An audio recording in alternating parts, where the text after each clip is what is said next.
Have a blessed day, Ma'am and Sir. I'm Joan Camille Ereman. Live in Palabutan, Dupax del Sur, Nueva Vizcaya.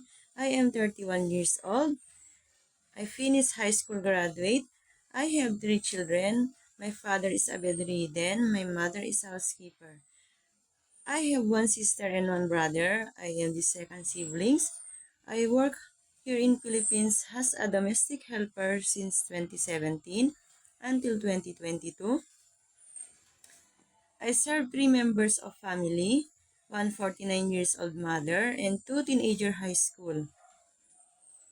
For my main duties and responsibilities, to take care the whole family, and do the services like cooking, preparing meals, washing clothes, washing dishes, and make sure that the whole house is clean and neat. I work hardly and liable, indigent, trustworthy, and good manners. For my future employers, if I choose me, as a domestic helper, I will do my best and my duties.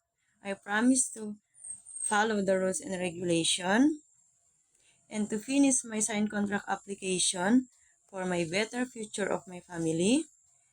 Thank you, Ma'am and Sir. God bless your whole family.